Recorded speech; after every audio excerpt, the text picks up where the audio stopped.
in July. Yeah, a while ago now. And it was beautiful sunshine. Okay, now we're in autumn. Anyway, Geza, thanks to Geza for giving us this platform. To all of us that have been able to speak, share our truths, and keeping this pen going, holding the government to task, keeping that going for all these months, plugging away and doing a great thing and doing some amazing coverage. Now, it was his coverage where he tracked down Chris Whitty and said, "Why are you not mentioning hydroxychloroquine?" And I didn't see that for about a week, but somebody on Twitter posted it, and I saw it about a week later. I was like, wow. What Chris Whitty said was that he quoted the recovery trial, the UK recovery trial, the Oxford University, run by the Oxford University, by some professors there, Peter Horby and Martin Landry. Now, they've been running the recovery trial, which is actually data that's been used by our government and by governments and agencies all around the world. Australia as well quoted it. And Chris Whitty's response to Geza was that the data's clear on hydroxychloroquine, as in it doesn't work and it's unsafe.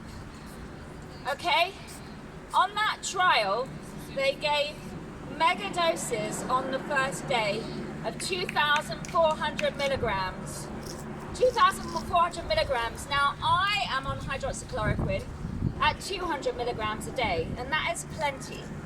I think Dr. Selenko has been using 400 milligrams with great success in the US. There's a doctor in Southern California that came out last week saying that he treated 1,700 patients with 0 deaths. That's it. This drug really works, and there are many studies that prove it, and many that are peer-reviewed. I'm up to 80 now, I think. And the count keeps on going up. So this recovery trial has now been quoted by people around the world, top doctors and members of Parliament. Craig Kelly, Member of Parliament in Australia, quoted it as one of the biggest, if not the biggest, medical scandal of our age. That's right. They poisoned people with 2,400 milligrams. That's 3 times over the safe established dose. 3 times, and 12 times what I take. 12 times. That's a toxic dose of people in hospitals around the UK. We're talking about over 1,000 people died unnecessarily. 1,000 people died unnecessarily from a mega toxic dose of hydroxychloroquine. They were murdering people in our hospital to make sure that hydroxychloroquine was completely taken off the table in terms of any type of cure. That's how much they wanted it gone. This wasn't covered by any media here, apart from alternative media, but no mainstream media has covered this story so far. And that was found out. They were found out just shortly before, about a month before, we exposed it on Twitter, social media, about the 4th or 5th of June. So that's been known for several months, and yet no mainstream media has covered this story. It's a scandal, an absolute scandal, that we have had this. The biggest, people around the world, doctors, scientists, and members of Parliament around the world are saying this is the biggest medical scandal of our time, and yet you have heard nothing in the mainstream media in this country. Hey. Where are we? What is this about? Helicopter's trying to drown out the noise. So, Geza and I are trying to seek some legal recourse for this, and we're forming a group so we can have this properly investigated. It should be. Can I just say, that is deliberate. We're talking about hydroxychloroquine, and that is deliberate. That makes a lot of noise when it hovers. When we mention hydroxychloroquine, is it just coincidence? This is a scandal. This study that was put together overdosed these people. They kill people. They kill people with overdosing on hydroxychloroquine to disprove that it was going to kill people and it would not cure you. This is a cure. This is a scandal, and we are taking this to court.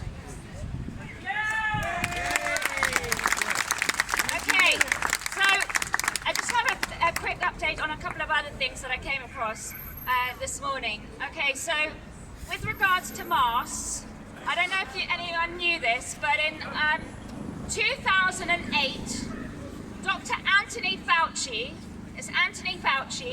who's the medical advisor in the States to the administration, maybe I feel unstable that. I don't know, sorry. Anyway, sorry, thank you. I've got a cure! It's hydroxychloroquine, and vitamins, and healthy diet, and fresh air, oxygen. That you can't get when you're behind a mask. Anyway, in 2008, Anthony Fauci co-authored a paper, and it established that in 1918 and 1919, the pandemic, the deaths were mostly attributed to bacterial pneumonia. Now, that is, they said, the unmasked buried the masks. That's it. So, the unmasked buried the masks. So, when we have a second wave, if we have a second wave, hopefully we won't, because this is all... Yeah. Okay, this is so cold. Yeah. It may well be those of you right now, officers, those wearing masks, because you're breathing in your waste, and that is contributing to pneumonia, bacterial pneumonia, that you're breathing in the waste in your mask. Absolutely. Just saying.